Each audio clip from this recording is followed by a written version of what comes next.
But another thing that you got to look at when it comes to preseason or before the season starts, especially in the NBA, is these guys when they get paid, man. Contract talks, bro. We had three players. There's actually a lot more that got paid, but three Yeah. specifically that I want to talk about here that got paid. The first one is Jalen Green, who we kind of touched on briefly, but he has been playing really well this preseason, averaging over 20 points. Obviously, he wanted the bag. He was one of the league winners last year. I mean, Hmm. he went on an insane tear to close the season out last season.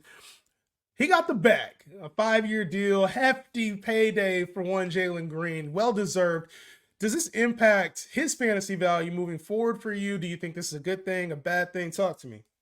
I kind of feel like I would have wanted to see him be a little bit more financially motivated. Like I think that would have put him like, you know what I'm saying, get him a little bit more of that extra gear to be a little bit more than what we've seen. But I'm not mad at him though. Like I think it's a good fit. I think that the way that he played towards the end of last season, that's why Houston invested in him.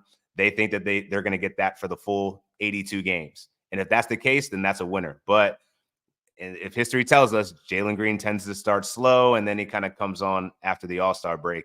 But I think this is a good move for the Rockets. They got him on an affordable contract. And hey, if it doesn't work out, this is still a movable asset. It's not too much money that you can't potentially find a suitor for him given his age, what he's done in terms of his production over the years, and then obviously what we're looking toward the upside of him being like one of the best two guards in the Western Conference now. It's going to take a little bit of time, but I think if he can get that efficiency down, he's going to be a dog. I absolutely love the pick Jalen Green this year, and I think we're getting really good value with him at like ninth, 10th round ADP in a lot of Yeah. leagues.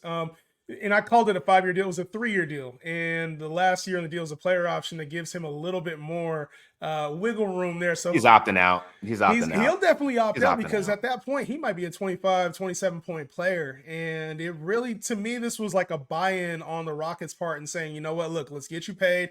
We Yep. believe you are one of the key pieces here. So you want to see like a little bit more motivated Jalen Green, but this also could just be like, here, we're giving you the keys now. Take advantage of this, man. And Hmm. so, he was averaging like what, 22, 23 points per game down the stretch last year. It would not be shocking to see that continue this year, man. Hmm. Another player that got paid, Jalen Johnson, my man. Jalen Johnson got the bag from the Hawks, and we were just talking about how this is gonna be a new look Hawks team without DeJounte Murray, and there's gonna be some opportunity here for these other guys. Do you think it's a good thing or bad thing for Jalen Johnson? It's up. And I'm surprised that he got the Hawks got a steal for that price. 5 years, 150 million for the guy that's going to be one of the breakout players in the league. I mean, that's just a steal. I think he could legitimately average 20 points, 10 rebounds, and 5 assists this year. He's going to do the stocks. The only thing that fantasy managers are praying on that he can stay healthy. He only played 56 games last year. If he can get to 70, it's a wrap. This guy's going to be in contention for all-star bid. He's going to be putting his name on the map this year. So I love the deal. I think it's a steal for the Hawks. Definitely. I mean, one of the better young players you'll say in the league right now. And obviously he's going to step in as the number 2 option. So I think for this Hawks team in general, like we're looking for who can be that next piece, right? Like Yeah. we know Trae Young, we know he's going to be there. We know he's going to take an increased scoring role.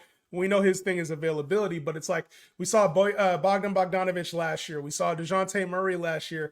And with Murray gone, it's like somebody else has to score 20 points on this team. Like it has to be, and I think it has to be Jalen Johnson. It has to be him. And I didn't get a lot of Jalen Johnson in these drafts, but I'm kind of regretting that I didn't, man. I feel like every draft I was in, even the draft I was in with you, I always got like a last, you know what I'm saying, in between that 9 to 12 pick. So I was scooping them on that 3-4 turn, like almost on it was becoming an automatic pick for me. So I probably overly committed on Jalen Johnson at this point. So I got no other options but for it to go up. But I'm still pretty confident he's gonna have a good season regardless. What about one of the best big men, I'd say, one of the best young big men in the league, Alperen Şengün, man. Well-deserved contract from him. Obviously, didn't get a chance to finish the season last year.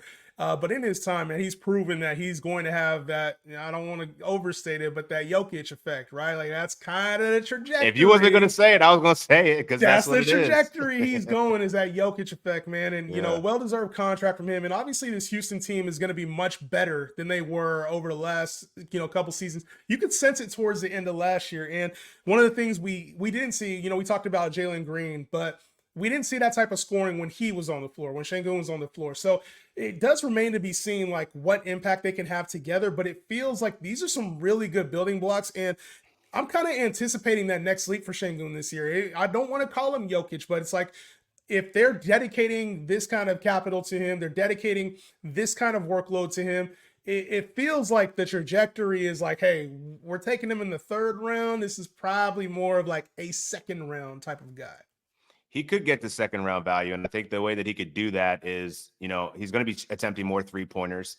He only shot 30% last year, but I think he can get up to like 33, 35%. And if he's hitting more, that's going to raise his value. Also, I think he's going to be over 10 rebounds a game this year. He hasn't been over 10 rebounds yet, but like I have a feeling like this man's going to be pulling down like 10 and a half, 11 rebounds this year. We already know what he can do from a passing perspective. He's one of the best passing centers in the league, which is why you compared him to Jokic. And I think if we can see anything on defense, that's an improvement from whatever it was last year. He averaged 1.2 steals. If you can get some blocks, man, like it's not going to be that hard of a reach for him to get to 2nd round value. So you're probably drafting him more towards, high end floor, because I don't think he's ever finished, inside the top 40, even though he's being drafted there. He's going to do it this year. He just has this, if you look at his progression, the year over year improvements, I think he's going to be in for a big year. And he's also going to be a guy that I think could be an all-star conversation.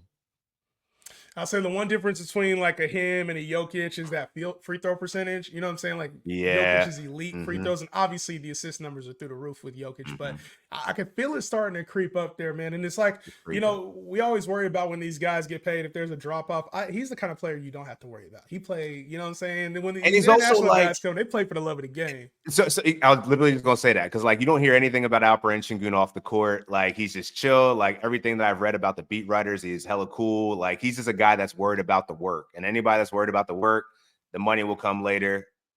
He's going to be a good look. He's going to be. You know who doesn't seem like they're worried about the work, and who seems like they're all about the Chris bag Middleton, because it ain't get it. Jonathan Kuminga, my man decided. He said, "I want the max. I am the next Kawhi. I am the next Pascal Siakam," and we ain't seen it yet, Jonathan. I don't know if he's that, because you're not Pascal, dog. He's never been a creator or facilitator, like a hub like Pascal Siakam has been. And maybe that's the fault of the Warriors. I'm not saying that this is all on JK, because they haven't really figured out the right role for him since he's been there.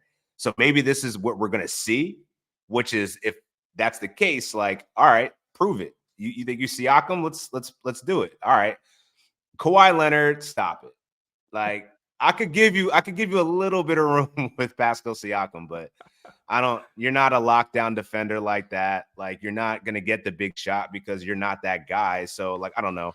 I think that was a little bit bold from him, but he's got to have his position. He's got to have his angle and his leverage in these negotiations, because clearly the Warriors don't take him serious. They didn't start him last year. Yeah. They're not paying him.